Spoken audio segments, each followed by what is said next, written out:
மதவாதிகள்னு நீங்க எங்களை சொல்றீங்கன்றீங்கல்ல, நீங்க யார் எங்களை மதவாதிகள்னு சொல்றீங்களோ நீங்க தானே மதவாதிகளா இருக்கீங்க. இப்ப வேலூர்ல ஒரு மதவாத அமைப்பு ஒரு கிராமத்தை 150 வீடுகள் இருக்கிற ஒரு ஊரை 10 தலைமுறையா அது என் வீடு, ஒரு மதவாத அமைப்பு வந்து இது ஏன் சொத்துன்னு சொல்லுது. நாங்க தப்புங்கிறோம், நாங்க மனிதவாதிகள். கொடுத்துட்டு எல்லாம் 150 பேரும் ஊட்ட காலி பண்ணிட்டு ஊரை விட்டு ஓடு அப்படின்னு சொல்ற நீங்க தானே மதவாதி. As per constitution என்ன சொல்லுது? கான்ஸ்டிடியூஷன் என்ன சொல்லுது? வக்ஃப் வந்து கேட்டதுன்னா உன் சொத்தை விட்டு கடாச்சிட்டு போன்னு சொல்லுதா கான்ஸ்டிடியூஷன்? அண்ணல் அம்பேத்கர் இருந்திருந்தா 2013 வக்ஃப் அமெண்ட்மெண்ட் நீங்க வக்ஃப் ஆக்ட் கொண்டு வந்தீங்கல்ல, வக்ஃப் எந்த சொத்தை வேண்டுமானாலும் தன் சொத்தாக அபகரித்துக் கொள்வதற்கு வக்ஃபுக்கு உரிமை இருக்கிறது நீங்க கொண்டு வந்தீங்கல்ல காங்கிரஸ்ல ஒரு சட்டம். அண்ணல் அம்பேத்கர் இருந்திருந்தா இப்படி ஒரு சட்டத்தை இந்த மாதிரி ஒரு காட்டு மிராண்டி சட்டத்தை அனுமதிச்சிருப்பாரா?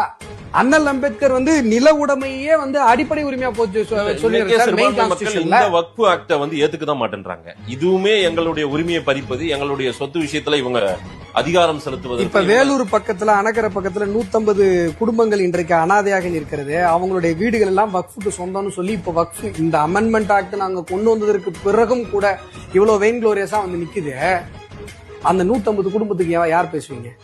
அது விவாதத்துக்குரிய எங்க விவாதத்துக்குரிய? இதுதான் மதவாதம், இதுதான் மதவாதி. மட்டமான மதவாதிகள் நீங்க. மனிதவாதம் நீங்க பேசல. அந்த 150 குடும்பத்துல யாரு இந்து, யார் முஸ்லீம், யார் கிறிஸ்டின் நாங்க பேசல. நியாயத்தை பேசல. நாங்க மனிதவாதி. ஏன்னா அந்த 150 பேரும் மனிதர்களாக நாங்க பார்த்தோம். நீங்க என்ன தெரியுமா சொல்றீங்க? வக்ஃபுக்கு எழுதி கொடுத்துருப்பாங்க. நீங்க மதவாதிகள். நீங்க பேசுறது மதவாதம். பொன்முடி வைணவத்தையும் சைவத்தையும் அவ்வளவு ஆபாசமாக விமர்சிக்கிறார் என்று சொன்னால் மதவாதம்.